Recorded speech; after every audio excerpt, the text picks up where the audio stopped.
खुलुमबाय दिनै फुंबिलिनि खौरांफोरा जाबाय गिबि खौराङाव दङ BKWSC नि बिसायख'थिखौ थाबैनो खुंफुंनांगौनि थाखाय धेमाजि जिल्लानि गासै आफाद आरो 10,000निबो बांसिन सुबुंफ्रा बाहागो लानानै खुद्रिसारनाय हाबाफारि जादों। धेमाजि जिल्ला खौसे बर' सुबुं आफादनि बानजायनायाव गुबुन गुबुन माहारियारि हेफाजाबजों बर' कछारी अनसाय गाव हायुं खुंथायनि सुफुंजायै जेंनाफोरखौ लानानै मिरु खौसे सुबुं आफादा थांनाय सानखालि हस्रिखावनाय हाबाफारि लायो। मैयानि सुबुंगौमा हाबाफारिया सानजारि नोगोरनि सिमोनसापुरिनि गेलेग्रा फोथाराव थामहिनबा गेलेग्रा फोथारनिफ्राय जागायो। बर' कछारी अनसाय गाव हायुं खुंथायनि बर' गामिफोरखौ आबुङै फोसावनाय, बियाब दानाय, BKWSC नि बिसायख'थिखौ थाबैनो खुंफुंनाय, कार्बि आंलं आरो डिमा हासावनि बर' कछारी सुबुंफोरनो हाजोआरि ट्राइबेल गनायथि होनाय एबा ST हिल होनाय, बर' कछारी गाव हायुं खुंथायनो जर'खा रां अनसुंथाइ होनाय, BTR-नि बायजोआव थानाय आसामनि टेट BEd उथ्रिसारना थानाय बर' बिजाथिफोरनो आलादायै थिसनथाइ होनाय आरो सरकारि नङै बर' बिजोंनि फरायसालिफोरखौ सरकारि खालामनाय आरो बर'नो आलादायै बड' रेजिमेन्ट दानांगौनि दाबिफोरखौ लानानै लामा हान्जा सुरनाय हाबाफारिखौ गोख्रोङै खुद्रिसारो। नैथि खौराङाव दङ रासियाजों फालांगियारि सोमोन्दोखौ लाखिनो थाखाय आमेरिकाया भारतनि सायाव गासै 50% खाजोना जाबसिनदोंब्लाबो भारतआ रासियाजों गावनि सोमोन्दोखौ लाखिबाय थादों। डनाल्ड ट्राम्पनि बेबादि सिगिनायनि गेजेराव रासियानि हादोरगिरि भ्लादिमिर पुतिनआ भारत दावबायारि खालामनो थाखाय थियारि जागासिनो दं। रिपर्टफोरनि बायदिब्ला बे आगस्त दाननि गेजेरावनो पुतिननि भारतआव दावबायनाया जागोन। हायुङारि रैखाथि बोसोनगिरि अजित डभालआ बृहस्पतिबार खालाराव मस्क'आव मोनसे मेलाव बिबुंथि होदोंमोन दि डभालआ बुंदोंमोन दि जों हादोरगिरि पुतिननि भारत दावबायनायनि सोमोन्दै मिथिनो थाखाय जोबोद गोसो गुदुं। बिथाङा बेखौबो मख'दोंमोन दि बिथाङा फोथायो दि बे दावबायनायनि अक्ट'निफ्राय जोबथा जागोन। बबेखानि दासिम भारत आरो रासियाया मोनसेबो मावख'आरि महरै बे आयदानि सोमोन्दै जेबो फोसावाखै। सुलुंनि बायदिब्ला अजित डभालआ भ्लादिमिर पुतिननि भारत दावबायनायनि समफारि थियारि खालामनो रासियायाव थांदोंमोन आरो बे समाव बिथाङा मावख'आरि महरै बेनि सोमोन्दै हादोरनि गोजौ थाखोनि मावख'गिरिफोरजों सावरायनायाव नांथाबदों। थामथि खौराङाव दङ गुवाहाटीआव बलबमाव थांनाय सासे सेंग्राया जिउ गोमादों। थैनाय सेंग्रानि मुंखौ बिप्लब पाल होनना सिनायथि होदों। बिप्लब पालआ 10 थाखोआव फरायगासिनो दंमोन। सेंग्राया जेब्ला रबिबार खालाराव 3 लोगोफोरजों बलबमाव बाहागो लाहैदोंमोन। अजद होनाय बायदिब्ला बलबमनि सासे मावसोम हानजाया बिप्लबखौ गाग्लोबदोंमोन होनना मिथि मोनदों। मावसोम हानजाया बिथांनि शार्टखौ खोमोरनो नेवसिनायनि थाखाय बिथांखौ गाग्लोबदोंमोन। बिप्लबआ गोब्राब थासारियाव जोखोम जानायनि उनाव मंगलबाराव GMCHआव थिसनदोंमोन। बिप्लब पालआ बुधबाराव फाहामथाय लाबाय थानाय समावनो रुंसारि जानानै थाङो। रायजोआव गोबां समफोरावनो मैदेर आरो मानसिनि गेजेराव दाङाबाजि जानानै मैदेरनि गाग्लोबनायाव जिउ गोमानाय जाथायफोरखौ खोनानो मोनबाय थायो आरो गोबांथार हाग्रानि मैदेरा फैनानै मानसि थानाय जायगायाव ओंखारबोनानै मानसिनि न' बां आरो गोबां आबाद फोथार, बारि बागान खहा खालामलांबाय थानाय जाथायफोरा जाबोबाय थादों। मैदेर आरो मानसिनि उदखारा माब्ला जोबनानै थांगोन? थामहिनबा मैदेर आरो मानसिनि गेजेराव जानाय गिख्रंथाव दाङाबाजिया माब्ला जोबनानै थांगोन बेखौ उननि समासो फोरमायगोन। दासान्दि गोबां मैदेरनि गाग्लोबनायाव जिउ खहा जानाय जाथायफोरखौ खोनानो मोनबाय थादों। बेबादिनो अदालगुरि जिल्लानि डिमाकुसि थानानि सिङाव थानाय बादलापारा हाग्रानि मैदेरनि गाग्लोबनायाव सासे सुबुंनि जिउ खहा। बुथारजानाय सुबुङा बादलापारा साहा बागाननि श्रमिक थामहिनबा साबा फिसानि बिफा रनजित कुजुर 52 बोसोर बैसोनि होनना मिथि मोनदों। गावनि न' खाथियावनो बिथाङा बुथारनानै गालांजायो मैदेरजों। बेराफारसेथिं मैदेर आरो मानसिनि सौग्रावलायनायखौ लाना गोबारै खुद्रिसारनाय खालामदों साहा मजुदुरफोरा। BTR-नि आरोबाव मोनसे गोदान बिथांखि।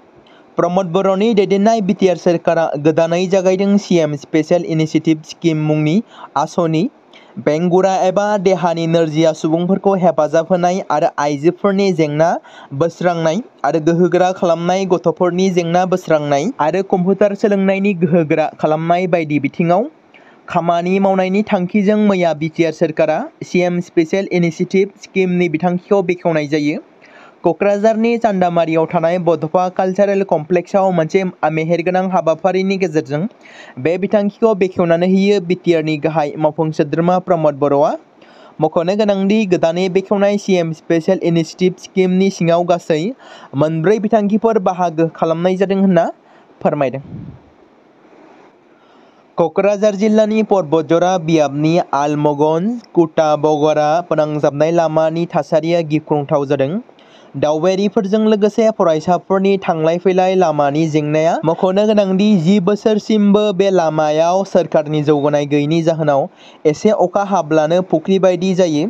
रायजोआव सोलायो, जायनि जाहोनाव फरायसालि आरो फरायसालिमानि फरायसाफोरा फरायसालि आरो देहा फाहामसालिफोराव थांलाय फैलाय खालामनाय समाव साजा मोननांगौ जायो एबा सहायनांगौ जायो। बेनि अनगायैबो माखासे जायगानि सुबुंफोरा फोरमायनाय बायदिब्ला बावैसो सान सिगां लामानि गाज्रि हालोदनि थाखाय सासे गोर्बोआव थानाय आइजोआ देहा फाहामसालिसिम लाना थांबाय थानाय समावनो एबा लामायावनो जिउ गोमादोंमोन।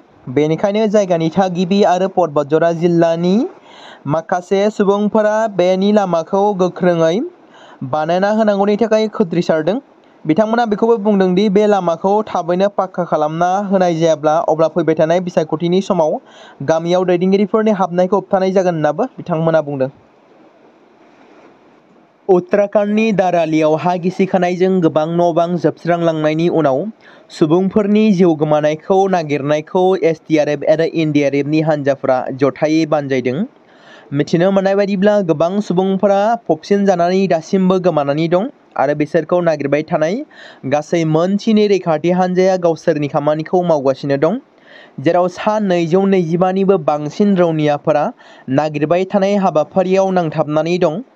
मख'नो गोनांदि गिख्रंथाव हा गिसिखानाय जाथायाव दासिम सा 5 सुबुंनि थैनाय खौरां मोननाय जादों आरो सा 70 निबो गोबां सुबुंफोरा दासिमबो गोमानानै दं आरो बिसोरनि गेजेराव सा 11 रौनियाफोर होनना सुलुङाव फोरमायदों। थांनाय माखासे दान सिगाङाव गावनि फिसायखौ गारनानै थांनाय, गावनि नखरखौ गारनानै गुबुनजों थांफानाय आइजोखौ जानो हागौ बयबो मिथिखायो। आं बिथांजोनि मुंखौ मख'नो साना। बिथांजोआ ससियेल मिडियायाव फैनानै माखासे बाथ्रा बुंफैदों। मख'नो गोनांदि दिनैनि दिनाव गोबां बर' लाइमोनफ्रा समाजनि गनायजाथावि सावगारि एबा भिडिअफोरखौ मोनोब्लानो गोबां स्प्रेड खालामनानै होसिनो एबा भाइरेल खालामनानै होसिनो। आं बैसोर बायदि लाइमोनफोरखौ बुंनो सानदों जायफोरा गावनि बिमा-बिफा, बाय बाहागि रावखौबो सनमान होआलासे ससियेल मिडियायाव पस्ट खालामो, शेयार खालामो। बेबादि पस्ट खालामग्राखौ गोख्रों रावजों बुंदों बिथांजोआ, जेराव सिगांनि समाव स्प्रेड जालांनाय भिडिअखौ सोरबाफोर फिन खेबसेबाव आरोबाव फोसावनानै होबावोब्ला बिथाङा आयेननि राहा एबा पुलिसनि आखायावसो गथायगोन होननानै बुंदों। दायो बेनिफ्राय सांग्रां जानो नांगोन। खायसे बर' लाइमोनफ्रा गोबां समफोरावनो गुबुन गुबुन आइजो एबा लाइमोनफोरखौ समाजनि गनायजाथावि एडिट खालामनानै हगारो।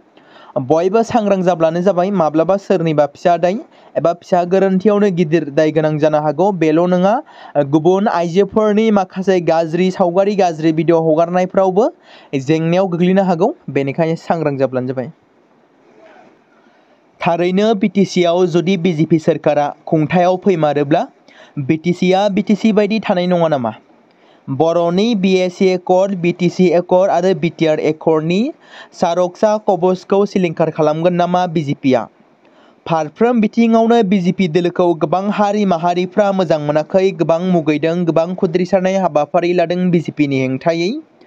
कार्बि आंलंआवबो कार्बिफोरनि मोननो गोनां मोनथायखौ गादबनानै दोननायखौ लानानै BJPखौ नासयदों आरो गोब्राब खुद्रिसारनाय हाबाफारि लादों कार्बि आंलंआवबो। BJPआ जायनि हेंथायै कार्बि आफादाबो सोमावसारदों। मख'नो गोनांदि कार्बि आंलं अट'नमास काउन्सिल बायदि BTCखौबो दखल खालामनानै BJP दोलोआ लासिगोन नामा? जाय हानि रैखाथिनि थामोनथानि थाखाय बर' हारिनि रोजा रोजा बर' सुबुंफ्रा जिउ दान होबोदोंमोन। बे समाव जुदि दायो फैयै फैयै BJP सोरखारा लासैनो BTCखौ गादबनानै दोननो सानदों नामा? दिनैनि समाव सांग्रां जानो नांगोन बर' रायजो राजा नोंथांमोन। डक्टर हिमन्त बिश्व शर्मानि गोदै रावाव गोजावनाङा। BTCआव BJPखौ फोसावनानै लासै लासै बर'नि गोहो बोलोखौ फोजोबस्रांनो सानथांखि लादों जानांगौ BJP दोलोआ। जेराव BJP सोरखार फैयोब्ला BTCआव गासैनोबो हानि मोनथायखौ होगोन होननानै बाथ्रा बुंदों आरो खोथा होदों। बे समाव सांग्रां जानो नांगोन रायजो राजा नोंथांमोन।